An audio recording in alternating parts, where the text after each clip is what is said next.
삶의 행복을 주는 이야기 8월 28일입니다. 하나님이 그에게 일러주신 곳에 이른지라.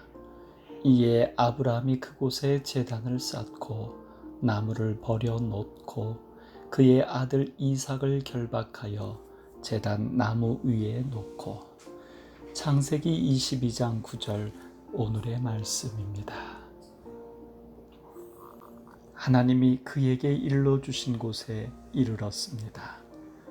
이제 3일 길 동안 감당할 것은 끝이 났고 다음 걸음을 옮겨야 합니다. 그것은 돌을 옮겨 제단을 쌓고 그 위에 아들이 지고 온 나무를 펼쳐 놓는 것입니다. 분명 아브라함은 아들 이삭의 번제할 어린 양에 대한 질문에 답했듯 하나님을 믿었습니다. 하나님께서 자기를 위하여 친히 준비하시리라고 말입니다.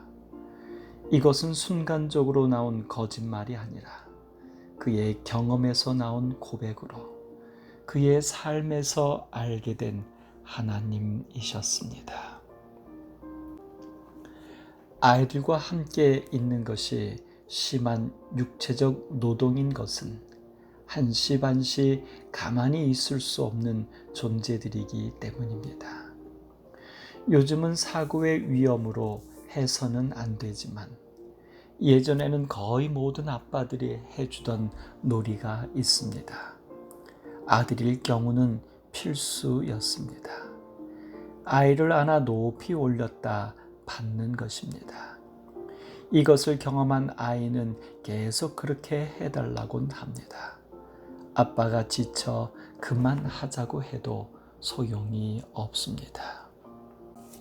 혹은 책상에 올라간 아이가 아빠에게로 뛰어내리는 것입니다. 처음에는 무서워 움찔하던 아이도 딱 한 번만 해보면 그 다음에는 아빠가 받아줄 준비가 되지 않아도 막무가내로 뛰어내려 깜짝 놀라기도 합니다. 그런데 엄마가 있거나 연약해 보이는 누군가가 뛰라고 하면 절대로 뛰지 않습니다. 그것은 바로 경험에서 얻은 믿음 때문입니다.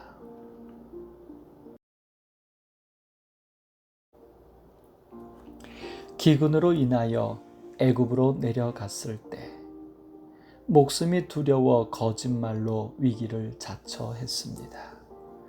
그러나 하나님께서는 바로에게 역사하셔서 잘못을 바로잡게 하고 바로가 후대하여 준 재물까지 얻게 하셨습니다. 수차례 하나님은 큰 민족을 이루게 하시겠다고 말씀하셨지만 임신하지 못하는 아내를 보며 아브라함은 엘리에셀을 추천하더니 이스마엘까지 낳고 말았습니다.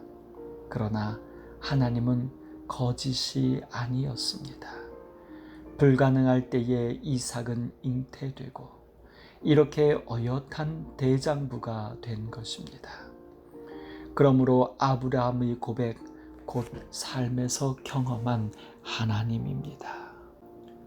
자기를 위하여 친히 준비하시는 하나님임을 경험하였기에 이삭을 바치는 일에도 하나님의 계획이 있음을 믿었던 것입니다. 이것이 삶의 행복을 주는 이야기입니다. 하나님은 바치라고만 하셨지 다른 계획은 비밀로 하셨습니다. 그저 아브라함 스스로 하나님이 능히 죽은 자 가운데서 다시 살리실 줄로 생각하였을 뿐입니다. 이 또한 대단한 믿음으로 그때까지 성경에서 부활은 없었기 때문입니다.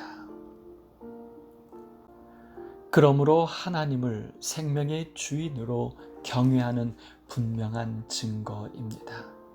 단지 이삭의 부활이 아니라 온 인류의 부활이었습니다. 부활만이 아니라 영생이며 영원한 하나님의 자녀로의 구원입니다. 하나님이 이 위대한 사실을 아브라함에게 알려주고 싶었던 것입니다.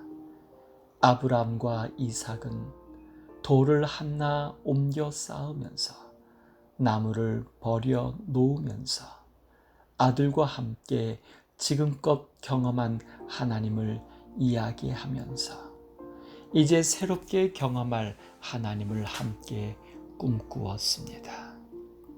우리의 모든 삶의 희로애락이 이렇게 하나님을 알아가고 경험하는 축복의 시간이 되기를 소망해 봅니다. 삶의 행복을 주는 이야기였습니다.